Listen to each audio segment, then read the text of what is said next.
दोस्तों कुछ दिनों पहले मार्वल की Deadpool and Wolverine movie release हुई थी, जिसपे काफी अच्छे रिव्यूज आ रहे हैं। एंड गेम के बाद मार्वल का हाल जैसे चल रहा था, उस हिसाब से इस मूवी ने एमसीयू का अच्छा खासा कमबैक कराया है। लेकिन ऑडियंस को एवेंजर्स, इन्फिनिटी वार और एंड गेम के लेवल की मूवीज चाहिए। उस समय के मार्वल मूवीज में जो हाइप, जो रिस्पॉन्स था, वो रिसेंटली रिलीज किए गए कई मूवीज में बिल्कुल नहीं दिखा। अब मार्वल को अपनी डूबती नैया को बचाने के लिए एंड गेम लेवल की मूवी बनानी पड़ेगी। और ऐसे ही एक मूवी जिसका हमें बहुत ही ज्यादा इंतजार था, एवेंजर्स सीक्रेट वार्स। इस मूवी के रिलीज ईयर को recently Marvel Comic Con event में अनाउंस किया गया। एवेंजर्स सीक्रेट वार्स 2027 में आएगी, लेकिन उससे पहले ही मार्वल की एक और बड़ी मूवी आएगी, जो की है एवेंजर्स डूम्सडे। और यही वो मूवी है जिसमें हमें रॉबर्ट डाउनी जूनियर देखने को मिलेंगे, लेकिन अपने टोनी स्टार्क तो नहीं रहे। तो ऑब्वियस सी बात है, वो कोई दूसरा कैरेक्टर ही प्ले करेंगे। और वो कौन सा कैरेक्टर है ये आपको अभी तक पता चल चुका होगा। वो कैरेक्टर है डॉक्टर डूम, जो कि इस मूवी के विलन होने वाले हैं। एमसीयू के ग्रेटेस्ट हीरो से ग्रेटेस्ट विलन का ये ट्रांजिशन अनबिलीवेबल है।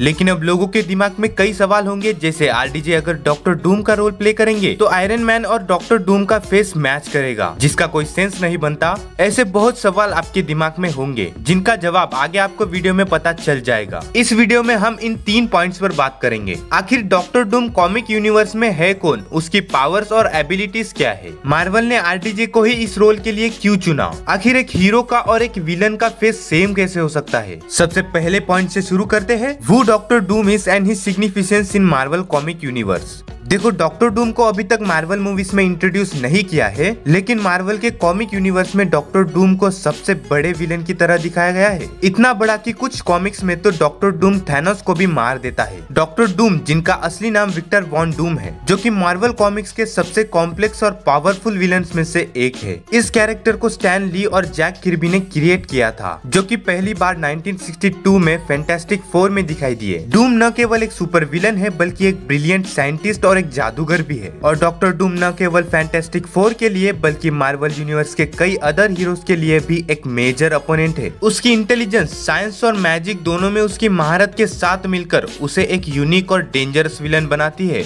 अब बात करते हैं उसकी पावर्स की, तो वो एमसीयू के सबसे स्मार्टेस्ट कैरेक्टर्स में से एक है, जो कि एडवांस टेक्नोलॉजी और हथियार बनाने के केपेबल है। डूम मिस्टिकल आर्ट्स में ट्रेंड है, मैजिक स्पेल कर सकता है, डीमंस को समन कर सकता है और मैजिकल एनर्जीज को मैनिपुलेट कर सकता है। उसका आर्मर का सूट उसे सुपर ह्यूमन स्ट्रेंथ प्रोवाइड करता है। वो सूट उसे ड्यूरेबिलिटी और variety of technological enhancements provide करता है, इंक्लूडिंग एनर्जी ब्लास्ट और फोर्स फील्ड्स। डॉक्टर डूम अपने सूट के मदद से उड़ भी सकता है। और इन सभी पावर्स को हासिल करने के लिए डॉक्टर डूम ने कॉमिक में बहुत ही ज्यादा मेहनत की है। अब इन पावर्स को वो मूवी में कैसे दिखाएंगे, वो तो मूवी रिलीज होने के बाद ही पता चलेगा। अब देखते हैं सेकंड पॉइंट को, why Marvel choose Robert Downey junior for the role. देखो, सबसे पहले तो ये सच है कि एंड गेम में टोनी स्टार्क के डेथ के बाद मार्वल बिल्कुल ही डाउन चल रहा है। मार्वल ने उन मूवीज के बाद उस लेवल के मूवीज नहीं बनाए। अब मार्वल को अच्छे से पता है कि इस टाइम पे उन्हें क्या करना चाहिए। उन्होंने उसी बंदे को रिटर्न लाया जिससे मार्वल एवेंजर्स की शुरुआत हुई। अब इसके साथ एक प्लस पॉइंट है, वो ये है कि रूसो ब्रदर्स भी रिटर्न आ गए। ये वही है जिन्होंने Captain America Winter Soldier, civil war, Avengers Infinity War और एंड गेम जैसे ब्लॉकबस्टर मूवीज को डायरेक्ट किया।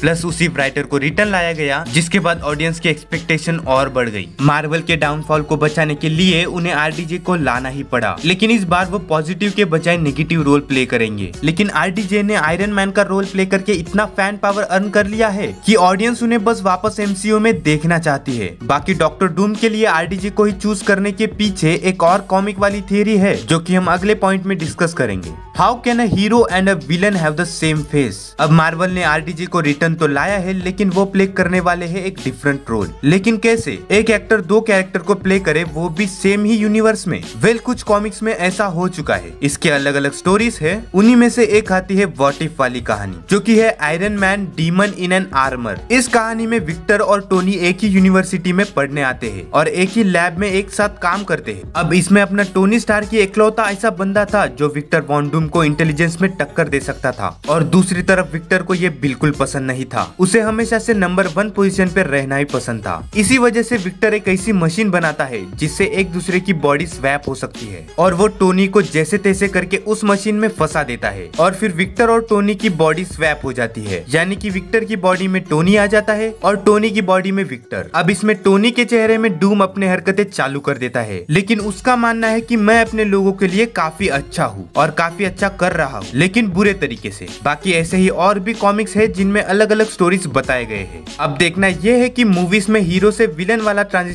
कैसे होता है। वैसे मार्वल तो पूरी कोशिश कर रहा है कि पुराने लेवल की मूवीज बने। RDJ को रिटर्न लाया है तो थिएटर्स तो भरने ही है। बाकी आपके पास कोई और थियरी है तो कमेंट में जरूर बताना और मैं उम्मीद करता हूँ कि आपको ये वीडियो पसंद आई होगी, तो जल्दी से लाइक कर देना। ऐसे ही और वीडियोस के लिए चैनल को सब्सक्राइब भी कर लेना। बाकी मिलते हैं अगले वीडियो में, तब तक के लिए मेरे और भी वीडियोस आप चेकआउट कर सकते हैं। बाय।